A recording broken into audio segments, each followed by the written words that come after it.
Welcome back, mechanics students. Ready to solve another example problem using Mohr's circle? I hope you are. So this is set up much like the last example problem was. We have a stress in the x direction, looks like 12 ksi compression, 8 ksi compression in the y direction, and our shear stress is 4 ksi as shown. We're asked to solve for the stresses using Mohr's circle. We want to know the principal stresses and the max shear stress. And if you want to go ahead, you can go ahead and sketch the orientations of the principal stresses and the max shear stresses for some extra practice. But really focus on this first part. I want you to pause the video right now and go ahead and try it on your own. So apply all of the steps. Remember, we have the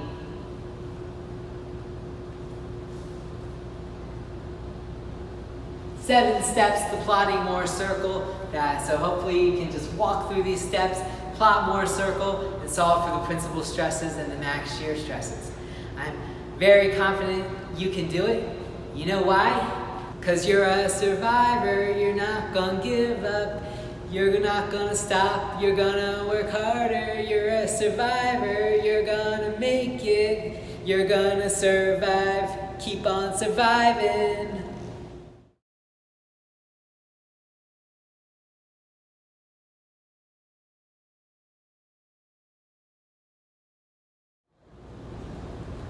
I hope you had such great success with solving that problem. I'm going to go ahead and walk through the problem. If you want to listen to me again, go ahead, or skip to the end and see if you got the answers right, and then maybe decide if you want to listen to me. That's fine too. All right, so we're going to step through, and I'm just going to follow my procedure. So remember, we have a sketch of the element, I have my stresses, and I like to identify these. So sigma x is 12 ksi compression, so that's a negative 12. Sigma y is negative 8. Tau xy, positive 4. So again, positive x plane, positive y direction made that a positive 4 ksi. If this arrow was downward, then we would have a negative there, but we don't. So there's our numbers. I set up my coordinate axis with tau going downward and sigma to the right. I plot sigma x, tau xy, so that's going to be negative 12, positive 4. So I come across to negative 12, positive 4. I put in my first point. I then plot sigma y minus tau xy, so that's negative 8, negative 4. So I come to negative 8, negative 4. I plot a point in. I then draw a straight line between them. I can then find my center and draw the circle. So that's step 4. The center is right here. My center, sigma x plus sigma y over 2, comma 0. So that's going to be sigma x negative 12 plus a negative 8 over 2, comma 0. So my center will be at negative 20 over 2 or negative 10, comma 0. I'll go ahead and put KSI in there, that's my units. All right, so I have my center of my circle. I then can draw the circle. So my circle looks like this, mainly centered to the left-hand side of my axis. And so you see that most of the stresses going on here are in compression. All right, next. Use trig to solve for the radius of the circle. So my radius is right in here. So this is my little triangle. I'll go ahead and draw that little triangle out bigger. The distance from my center to where this point is 2. My vertical distance is down tau, which is 4.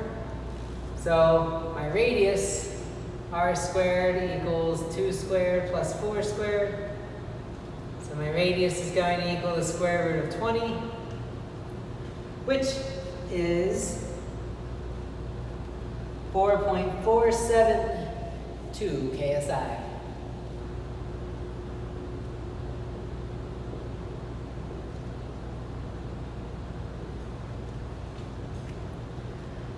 Next, I can identify my principal stresses. My principal stresses graphically are here and here. We said that sigma 1, 2 equals center plus or minus the radius.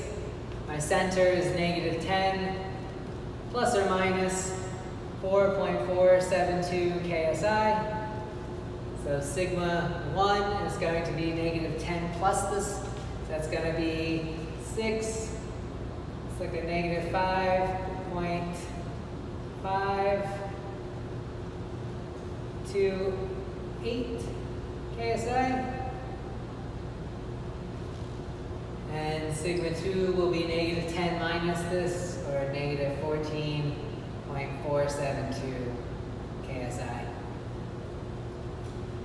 So I hope you got to those numbers. Tau max is equal to our radius. Graphically, tau max is right here on my circle. Tau max equals my radius, which was 4.472 KSI. Again, we can draw the orientations at which these act by calculating theta P and theta S using our Mohr circle. So I would just direct you to the last video if you want to go ahead and give that some practice. Hopefully you got to these numbers, but if not, that's okay. This is only your second problem of doing Mohr circle, so don't expect perfection quite yet. And so we'll do another problem shortly.